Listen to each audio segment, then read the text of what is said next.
tuning in here. I know I've been absent for the last week or so. My band just played a week residency at Sloppy Joe's in Key West, which was sloppy. And we had a really, really good time. And my wife came down and joined me. And so I decided to take a real vacation.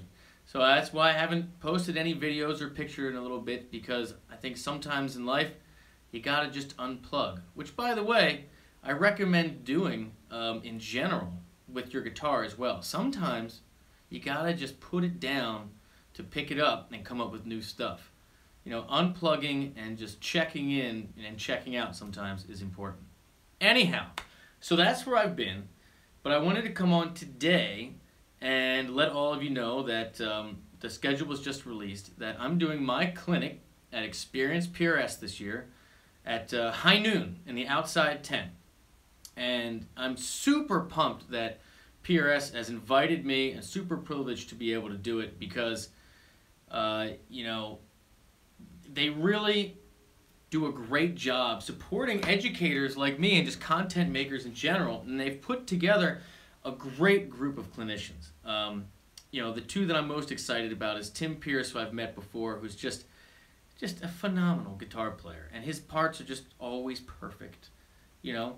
And also, my buddy Tyler from Music is Win, because for all of you out there that play, you know that it's hard to make a living with the instrument.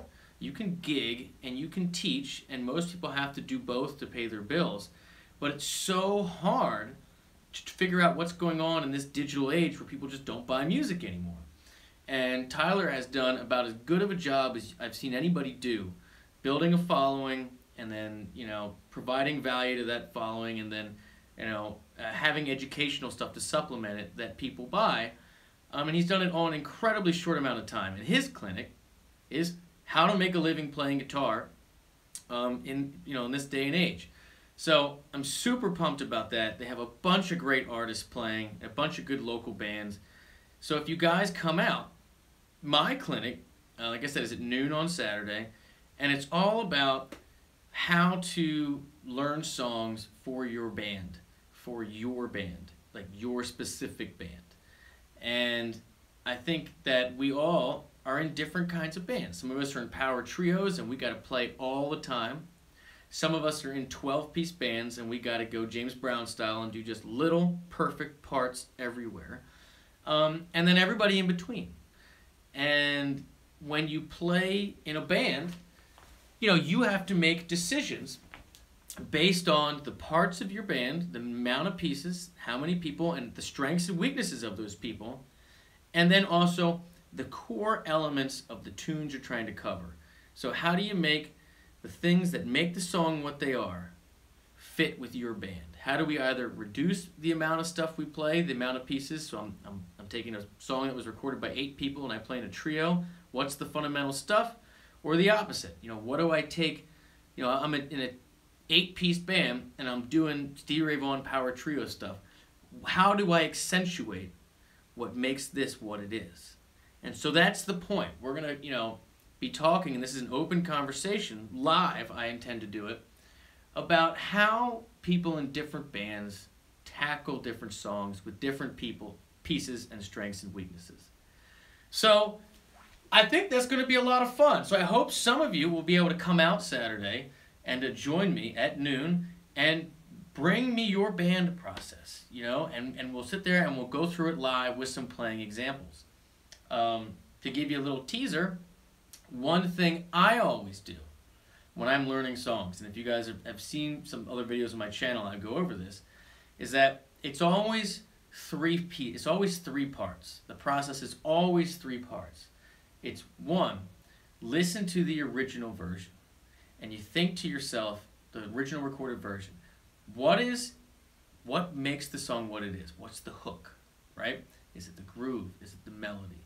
Is it the changes? Like, is it the space left in there? Whatever it is, because there's always a rhythmic, melodic, and harmonic element that kind of makes this, it's the signature thing of the song that if the listener doesn't get, that if you don't do when you're playing solo acoustic guitar, that the song's not going to work, right? So what is the core essence of the tune? 2, listen to the original artist do a live cover of that. What do they do live that's different in the studio? And how many pieces are in their band?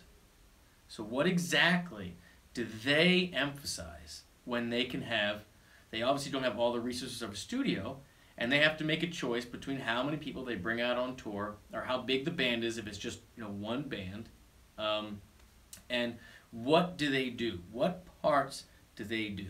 And then the third and crucial piece is try to find covers of other people covering the song that are similar to your band.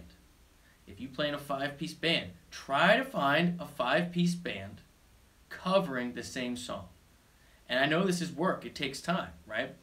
And if you can find good examples that are pretty close to your band, and you take those, and everybody learns the song, and then you take that together, and you arrange it together based on the strengths and weaknesses in your bands, all your songs will be better.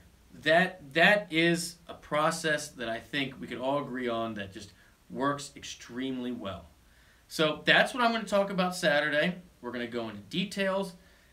Feel free to request song examples.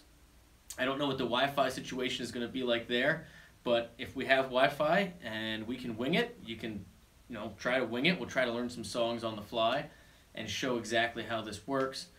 But that's the thing.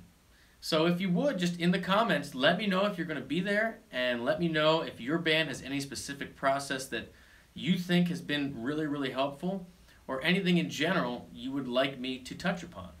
So I'll leave it up here for a minute. I'm going to play for a second, but otherwise, I will see you guys, hopefully, on Saturday at PRS Guitars in Stevensville, Maryland. And again, my clinic is at high noon, but there'll be tons of other great people there. It'll be a lot of fun, and I'm just really, really looking forward to it.